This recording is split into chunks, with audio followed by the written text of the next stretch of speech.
오늘 주신 말씀 의지하여서 나를 기념하라 하는 제목으로 말씀을 증거합니다. 여러분, 우리는 뉴욕 교회입니다. 뉴욕 교회는 무엇이죠? 뉴욕 교회는 이 교회 건물, 빌딩이 아니라 바로 예수님을 구주로 함께 고백하는 믿음의 공동체이죠. 고린도전서 1장 2절을 보면 교회에 대해서 이렇게 말씀하고 있습니다. 교회는 무엇인가? 그리스도 예수 안에서 거룩하여지고 성도라 부르심을 받은 자들이다 말씀하고 있습니다.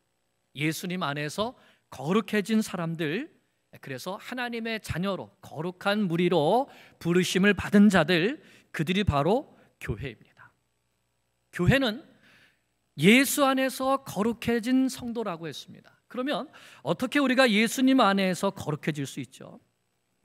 그것은 십자가에 달리신 예수 그리스도를 믿는 믿음으로입니다. 예수님께서 십자가 위에서 자신의 몸을 내어주시고 자신의 피를 흘려주심을 통해서 우리의 모든 죄를 대속하는 희생 제물이 되어주셨죠. 그래서 그 예수님의 죽으심으로 말미암아 또 그 죽으심이 나를 위한 죽으심이었음을 믿는 믿음으로 말미암아 우리는 모든 죄의 씻김을 받고 거룩한 하나님의 자녀가 되는 것이죠. 그러므로 교회는 십자가에서 죽으신 예수님이 나의 구세주이시고 그리스도이시며 하나님의 아들이심을 믿는 사람들의 공동체, 그것이 바로 교회인 것입니다. 그것이 바로 베드로의 신앙 고백이기도 하죠. 베드로가 뭐라고 고백했습니까? 주는 그리스도시요 살아계신 하나님의 아들이시니이다 고백했습니다. 그리고 예수님은 바로 이 신앙 고백 위에 내가 내 교회를 세우겠다고 하시면서 음부의 권세가 이기지 못하리라 하셨습니다. 교회가 세상을 이기고 교회가 사탄의 권세를 이긴다는 것이죠. 이 세상은 멸망하고 무너지지만 하나님의 나라, 하나님의 교회는 영원하다는 것입니다. 이 건물이 영원한 것이 아니죠. 바로 예수 믿는 사람들의 공동체, 예수님을 그리스도요 하나님의 아들로 고백하는 교회 공동체가 영원하다는 것입니다. 우리는 예수님을 믿는 믿음으로 말미암아 영원한 생명을 얻고 주님이 세우신 교회 공동체의 일원이 됩니다. 우리가 예수님을 믿을 때에 영생을 얻는다는 것을 가장 잘 가르쳐 주신 것이 바로 오병이어의 기적입니다. 여러분, 오병이어의 기적 다 아시죠? 오병이어의 기적이 우리가 어떻게 생각해 보면 안드레처럼 믿음을 가지고 예수님께 작은 것이라도 가져오면 예수님께서 그걸 가지고 큰 기적을 행하신다 하는 것을 가르쳐 주기도 합니다. 또는 한 어린아이가 자기의 점심 도시락, 그 오병이어를 주님께 드렸을 때 주님께서 그 작은 것으로 큰 것을 만드셨다 하는 그런 교훈도 주죠. 그러나 예수님께서 직접 이 오병이어의 기적이 무엇을 의미하는가 가르쳐 주셨습니다. 그것이 무엇입니까? 예수님께서 이렇게 말씀하셨죠. 나는 하늘에서 내려온 살아있는 떡이니 사람이 이 떡을 먹으면 영생하리라. 내가 줄 떡은 곧 세상의 생명을 위한, 우리에게 생명을 주시기 위한 내 살이니라 하시니라. 그래서 예수님이 너희들 내 살을 먹어야지 영생한다고 했을 때에 유대인들이 놀랐습니다. 아니, 저 사람이 어떻게 자기 살을 우리에게 줘서 먹게 하겠는가? 예수는 우리에게 영생을 주시기 위해서 하늘에서 내려오신 살아있는 떡입니다. 우리가 예수님을 먹으면 영생한다고 하셨습니다. 또 이렇게 말씀하셨죠. 54절에 보면, 53절부터 보면 예수께서 이르시되 내가 진실로 진실로 너에게 이르노니 인자의 살을 먹지 아니하고 인자의 피를 마시지 아니하면 너희 속에 생명이 없느니라. 내 살을 먹고 내 피를 마시는 자는 영생을 가졌고 영원히 산다는 것이죠. 마지막 날에 내가 그를 다시 살리리라. 예수님 다시 오셔서 심판하시는 날에 우리가 부활에 이르게 되고, 또한 이것은 부활로만 끝나는 것이 아니라 하나님과 함께 영원토록 예수님과 함께 있게 되는 것을 말씀하는 것이죠. 그래서 내 살이 참된 양식이요 내 피는 참된 음료로다라고 하셨습니다. 결론적으로 내 살을 먹고 내 피를 마셔야 영생을 얻는다, 마지막 날에 다시 산다, 영생과 부활을 약속해 주신 겁니다. 누구에게요? 예수님의 살을 먹는 자에게, 예수님의 피를 마시는 자에게. 예수님이 이렇게 말씀하셨을 때 유대인들이 아니 저가 어떻게 자기 살을 줘서 우리에게 먹게 하고 자기 피를 줘서 우리에게 먹게 하냐 이렇게 말했죠. 그래서 많은 사람들이 예수님 곁을 떠나갔습니다. 그러면 예수님의 살을 먹는다, 예수님의 피를 마신다 하는 것의 의미는 무엇입니까? 그것도 예수님께서 가르쳐 주셨죠. 이건 상징적인 말씀이었습니다. 실제로 우리가 무슨 예수님의 살을 먹고 예수님의 피를 먹는다는 것이 아니죠. 성만찬을 제정하실 때 예수님께서 제자들에게 직접 말씀해 주십니다. 마태복음 26장 26절에서 28절을 보면 예수님께서 이렇게 말씀하십니다. 그들이 먹을 때 예수께서 떡을 가지사 축복하시고 떼어 제자들에게 주시며 이르시되 받아 먹으라. 무엇을 받아 먹으라는 거예요? 떡을 떼어서 주시면서, 빵을 떼어서 주시면서 받아 먹으라. 이것은 너희를 위하여 주는 내 몸이라. 또 잔을 가지사 감사기도 하시고 그들에게 주시며 이르시되 너희가 이것을 다 마시라. 이것은 죄 사함을 얻게 하려고, 이 잔은 죄 사함을 얻게 하려고 너희를 위하여 흘리는 바 나의 피 곧 언약의 피니라 라고 말씀하셨습니다. 이거 언약의 피다. 즉 예수님께서 성만찬을 가르쳐 주시면서 이 떡이 내 몸을 의미하는 것이고 이 잔이 내 피를 의미하는 것이다. 그리고 너희들이 이 떡을 먹고 이 잔을 마실 때에 무엇에 참여한다고요? 이 피로 맺어지는 새 언약에 참여하게 된다고 말씀하신 것이죠. 떡을 먹으면서 우리를 위하여 십자가 위에서 대속하시기 위해서 몸을 찢기신, 대신 형벌을 받아주신 예수님의 몸을 기억하고 이 잔을 마시면서 우리의 죄를 위해서 흘리신 피를 기억하라는 것이죠. 이것은 십자가 위에서 자기 몸과 자기 피를 내어주신 그 예수님이 바로 우리의 구세주가 되신다는 것을 믿으라는 말씀인 것입니다. 그러므로 교회가 성찬식을 행하는 것은 십자가에서 찢기시고 피 흘려주신 예수님이 우리의 구세주이시고 그가 바로 그리스도이시고 그가 바로 하나님의 아들이시라는 믿음을 다 함께 고백하는 것입니다.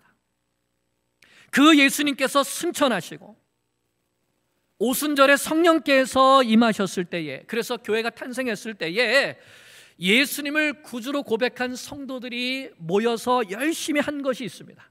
사도행전 2장 42절을 보면 그들이 사도의 가르침을 받아 서로 교제하고 무엇을 하며? 떡을 떼며. 이건 성만찬을 말씀하는 겁니다. 그들이 말씀의 가르침을 받고 서로 교제하며 성찬을 하면서 기도에 힘썼다라고 말씀하고 있습니다. 바로 초대교회 공동체는 예수님의 죽으심을 기억하고 기념하며 그의 죽으심이 곧 나의 죄사함을 위한 새 언약에 참여케 하기 위한 죽으심이었음을 모일 때마다 기억하는 성찬을 나누는 공동체였다는 것입니다. 그러므로 교회는 성찬을 행하는 공동체입니다. 십자가에서 죽으신 예수님이 바로 우리의 구세주이심을 함께 고백하는 공동체인 것이죠.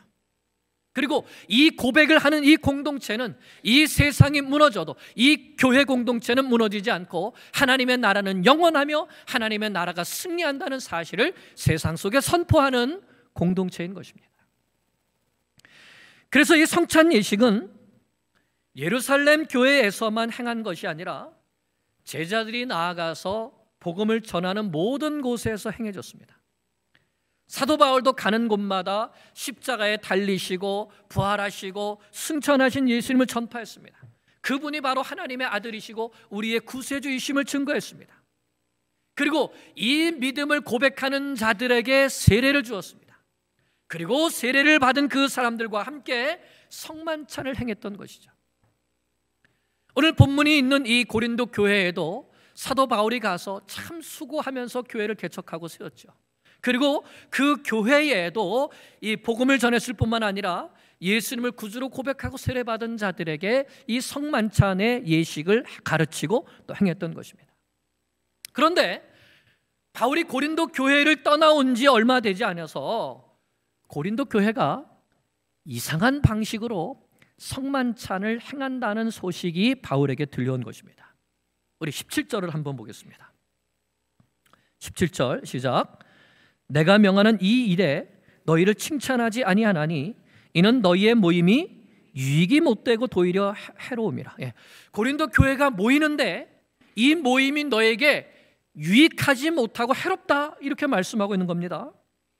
왜 고린도 교회가 모이는데 유익이 되지 않고 해가 되었을까요? 그건 바로 이들이 행하는 이상한 성만찬 때문이었습니다. 그 이유를 바울이 두 가지로 설명하는데, 첫째는 고린도 교회 안에 파당이 있었기 때문입니다. 무엇이요? 파당이 있었습니다. 무슨 파당이 있었죠? 바울이 떠난 다음에 고린도 교회에 아볼로가 왔었습니다. 그리고 아볼로가 좀 목회하다가 또 다시 돌아갔죠. 그런데 고린도 교회 성도들이 자기들이 좋아하는 지도자를 따라서 나는 아볼로파다, 나는 바울파다, 나는 게바파다, 베드로파다. 그러니까 또 어떤 사람들은 나는 이도 저도 싫다, 나는 예수파다. 이렇게 파당이 나눠져 있다는 겁니다. 이렇게 교회 안에서 서로 마음이 나누어지고 서로 시기하고 질투하고 다투고 이렇게 하면서 뭐를 같이 한다고요? 모일 때마다 성만찬은 또 같이 한다는 겁니다. 그러니까 바울이 그렇게 하면 안 된다는 것이죠. 어떻게 서로 분열이 있고 미움이 있고 다툼이 있는 이런 죄를 지으면서 어떻게 이 한 성만찬에 너희가 함께 참여할 수 있느냐? 그럴 수는 없다는 것입니다. 이 미움의 문제 해결해라, 분열의 문제 해결해라, 서로 사랑으로 하나 되어야지 그 성찬이 너에게 유익한 것이 아니냐 말씀하고 있는 것입니다. 두 번째는 무엇입니까? 두 번째는 이 성만찬을 하기 전에 어떤 사람들이 있었냐 하면 집에서 자기가 먹을 만찬을 먼저 가져다가 그 만찬을 먹고 음식을 배부르게 먹고 그 다음에 이 포도주도 아주 취할 정도로 먹고 그러고 나서 성만찬에 임하는 사람들이 있었다는 겁니다. 우리 21절 22절을 볼까요? 시작. 이는 먹일 때에 각각 자기의 만찬을 먼저 갖다 먹으므로 어떤 사람들은 시장하고 어떤 사람은 취함이라. 너희가 먹고 마실 집이 없느냐? 너희가 하나님의 교회를 업신여기고 빈궁한 자들을 부끄럽게 하느냐? 내가 너에게 무슨 말을 하랴? 너희를 칭찬하랴? 이것으로 칭찬하지 않노라. 이게 무슨 말씀이에요? 교회에 오면 초대교회 때 모일 때마다 성만찬을 했습니다. 그런데 성만찬을 할 때 빵을 떼어주죠. 얼만큼 주나요? 배부를 만큼 줍니까? 아니요. 이렇게 떼어가지고 서로 나눠 먹게 되니까 아이고 이 조그만 떡조가리 이거 가지고 배가 차겠나? 그래가지고 뭘 가져온다는 거예요? 집에서 자기가 먹을 양식을, 음식을 푸짐하게 싸가지고 와가지고 또 포도주도 잔뜩 가지고 와가지고 그 음식을 성만찬을 하기 전에 함께 모여서 예배 드리기 전에 뭐 한다고요? 먼저 그 음식을 먹고 또 포도주를 마시고 크나게 취한 상태에서 이제 예배 드리러 가볼까? 성만찬을 한번 해볼까? 이런 일이 있었다는 겁니다. 누가요? 부자들이. 누가요? 고린도 교회의 부자들이. 그래서 그렇게 음식을 풍성하게 준비한 사람들이 자기들끼리 모여서 그 음식을 나누는 겁니다.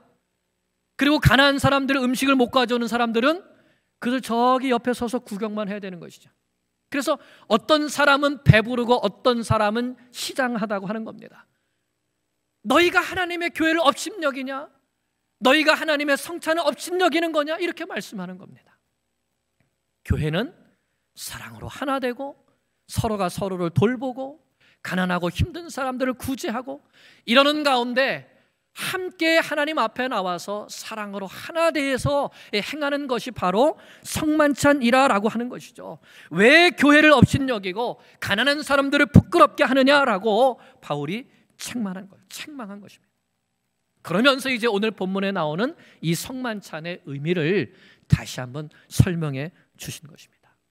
그러므로 오늘 우리도 이 성만찬을 받기 전에 우리가 하나님 앞에 부끄러움이 없어야 되겠습니다. 내가 교회 안에 미워하거나 시기하거나 또는 다툼이 있거나 하는 그런 상태에서는 이 만찬을 받을 수 없다고 했습니다. 오늘 우리가 성찬을 받기 전에 먼저 화해하고 용서하는 마음이 내 안에, 또 나와 그리스도 사이에, 주님, 제가 어느 형제에 대해서 어느 자매에 대해서 미워하고 시기하고 하는 이런 마음이 있었는데 주님, 잘못했습니다. 저를 용서해 주시고 화해할 수 있도록, 용서할 수 있도록, 그리스도의 사랑으로 하나 될 수 있도록 주님 도와주시옵소서. 주님, 저만 혼자 배부르게 먹고 사는 것은 아닙니까? 우리 교회 안에 가난하고 어려운 형제 자매들이 있는데 하나님, 그들을 돌볼 수 있도록 주님 내 마음을 새롭게 해주시고 사랑으로 하나 되는 공동체를 세워갈 수 있도록 나를 새롭게 해주시옵소서. 이런 기도와 또 회개와 우리의 믿음의 고백이 있어야 될 줄로 믿습니다. 그러면 우리 주님께서 가르쳐 주시는 성만찬의 의미가 무엇인가? 자, 성만찬은 어떻게 행하죠?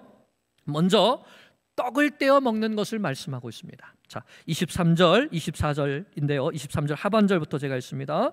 곧 예수께서 잡히시던 밤에 떡을 가지사 축사하시고 떼어 이르시되 이것은 너희를 위하는 내 몸이니 이것을 행하여 나를 기념하라 하시고. 아멘. 예수님께서 먼저 떡을 떼어서 제자들에게 주시면서 말씀하셨습니다. 이것은 너희를 위하는 내 몸이다. 이것을 행하여 이 떡을 떼어 먹으면서 나를 기념하라 하셨습니다. 이 떡을 뗀다는 것은 break the bread, 떡을 부서뜨린다는 겁니다. 이 떡을 부서뜨린다는 것은 무슨 의미이죠? 그것은 바로 예수님의 몸이 부서진다는 것을 의미하는 겁니다. 실제로 예수님의 몸이 부서지셨습니다. 예수님의 얼굴은 침뱉음을 당하셨고 손바닥으로 뺨을 맞으셨고 머리에는 가스인 면류관을 쓰셔서 이마에는 피가 흐르고 군병들이 갈대로 그 머리를 쳐서 머리가 찢기고 로마 군병들이 예수님의 몸을 채찍으로 때리고 그리고 마침내 십자가 위에 달리셔서 그 손과 발에 못이 박히시고 그 옆구리에 창이 찔리셨던 것이죠. 실제로 예수님의 몸이 부서지신 것입니다. 그래서 이 떡을 부숴서 깨뜨려서 나눠 줌을 통해서 예수님께서 우리를 위하여, 나를 위하여 자신의 몸을 부서뜨려 주셨다는 것을, 내가 받아야 될 모든 형벌을 대신 받아주셨다는 것을 기억하라는 것입니다. 예수님이 내 대신 형벌을 받으셨기 때문에 나는 더 이상 형벌을 받지 않아도 된다는 사실을 기억하라는 것이죠. 내 대신 하나님의 모든 진노의 형벌을 받으셔서 그 몸이 부서지신 예수님을 기억하라는 것입니다. 받아 먹으라. 이것이 너희를 위하는 내 몸이니라. 둘째로 우리는 잔을 나눕니다. 예수님께서 식후에 잔을 가지시고 말씀하셨죠. 25절 보면 이 잔은 내 피로 세운 새 언약이라. 이것을 행하여 마실 때마다 나를 기념하라. 예수님은 자신이 십자가 위에서 흘리신 피를 언약의 피라고 했습니다. 언약의 피. 옛 언약이 있습니다. 옛 언약은 짐승을 잡아서, 짐승을 죽여서, 양이나 소나 염소와 같은 짐승을 죽여서 그 피를 제단 뿔에 바르고 제단 밑에 뿌림을 통하여서 속죄함을 얻게 되었습니다. 왜요? 피가 죄를 속하기 때문입니다. 그것이 옛 언약이었습니다. 그래서 옛 언약에 속해 있었던 사람들은, 모세를 통해서 옛 언약을 맺은 이스라엘 백성들은 죄의 대속, 죄의 속죄함을 얻기 위해서는 어떻게 됐습니까?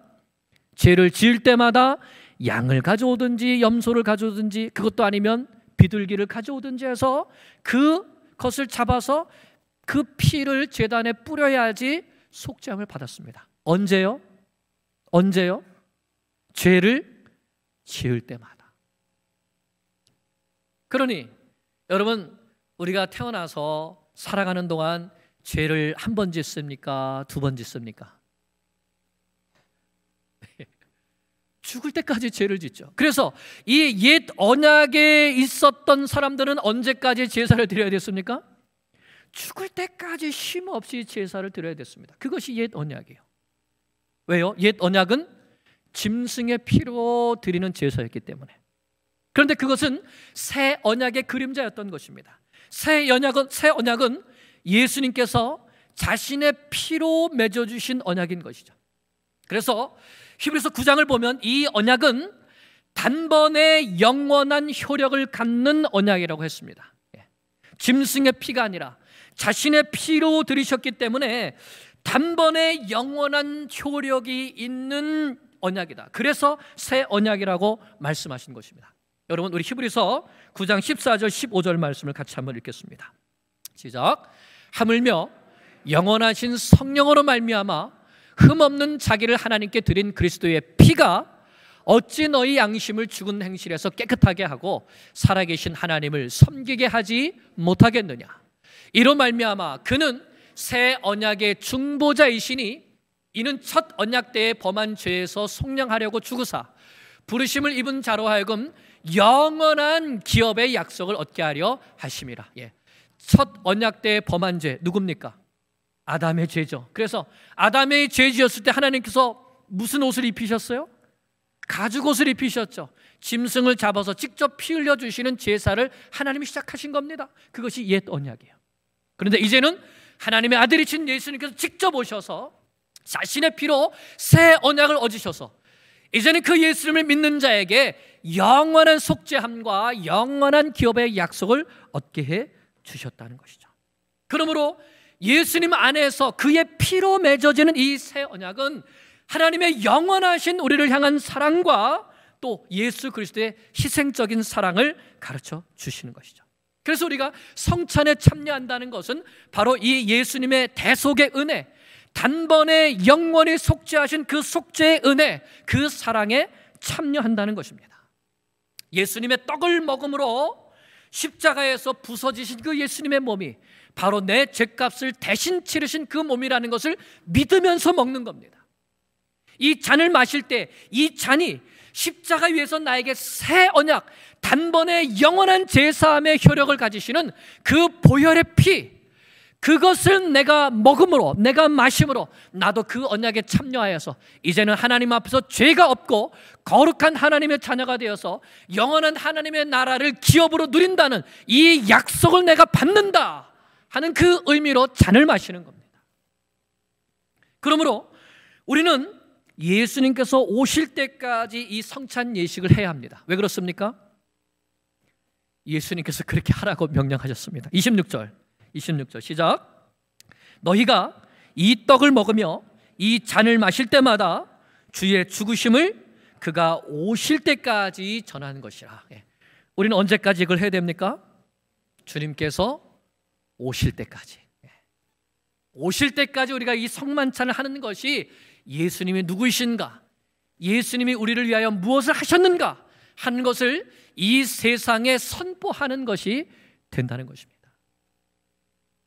결론적으로 우리가 성찬을 임할 때에, 성찬을 받을 때에 우리 가운데 어떤 은혜가 주어지는가 세 가지로 마무리하겠습니다. 첫째, 우리가 함께 성찬을 받을 때 성찬에 참여하는 우리 성도님들 각 사람에게 예수님의 살과 예수님의 피가 주시는 은혜가 주어지게 됩니다. 그것은 무엇이죠? 이 떡을 받아 먹음으로 예수님의 대신 형벌 받으신 그 형벌이 우리의 것이 되는 겁니다.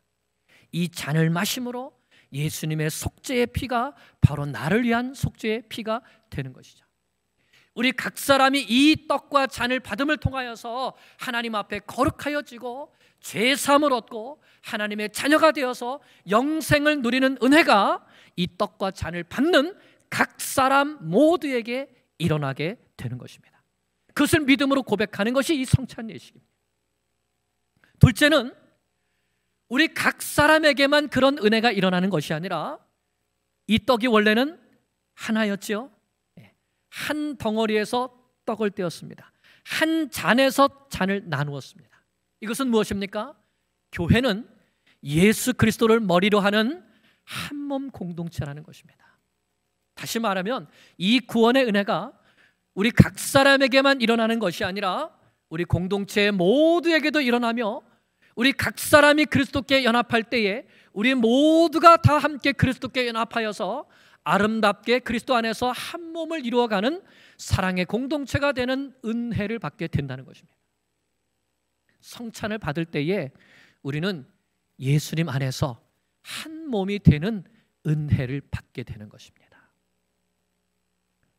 마지막으로 우리가 성찬을 행할 때에 우리는 이 세상을 향한 증인 공동체가 되는 은혜를 받습니다. 사실 초대교회 때 이 성찬 예식 때문에 핍박을 받았습니다. 저들은 사람의 살을 먹는 사람들이다. 사람의 피를 마시는 사람들이다. 왜요? 성찬을 하면서 이것은 주님의 피입니다 하고 주죠.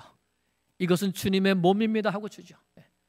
그것을 알지 못하고 믿지 못하는 사람들이 그것을 보고서는 저 그리스도인들은 사람의 살을 먹고 사람의 피를 마시는 사람들이다 해서 핍박을 받게 됐습니다. 그런데 그것이 무엇이 되는 겁니까? 세상을 향한 증거가 되는 것이죠. 이 성찬 예식을 행할 때 이 떡이 주는 의미가 무엇인가? 이것은 우리를 위해서 대신 죽으신 예수님의 몸을 의미하는 것이다. 이 피가 의미하는 것이 무엇인가? 예수님께서 십자가에서 흘리신 그 피가 바로 우리를 죄에서 구원하는 영원한 새 언약의 피라는 것을 증거하는 것입니다. 이 성찬 예식을 행하는 것 자체가 주님이 오실 때까지 주는 그리스도시요 하나님의 아들이시며 우리의 구원자가 되심을 증거하는 그러한 이 예식이 되는 것입니다. 이 은혜가 오늘 우리 가운데 있기를 간절히 축원합니다. 우리 모두가 이 은혜를 받고 오늘 이 예식을 통하여서 우리 각 사람이 예수님께서 나에게 주시는 이 대속과 이 구원의 죄사함의 은혜를 맛볼 뿐만 아니라 우리가 예수 그리스도 안에서 한 몸이 되는 사랑의 은혜도 우리가 맛보고 또 세상을 향하여서 내가 증인이 되어야 되겠다는 이 자체가 우리 증인 공동체라는 이러한 믿음의 고백이 우리 가운데 있게 되기를 간절히 축원합니다.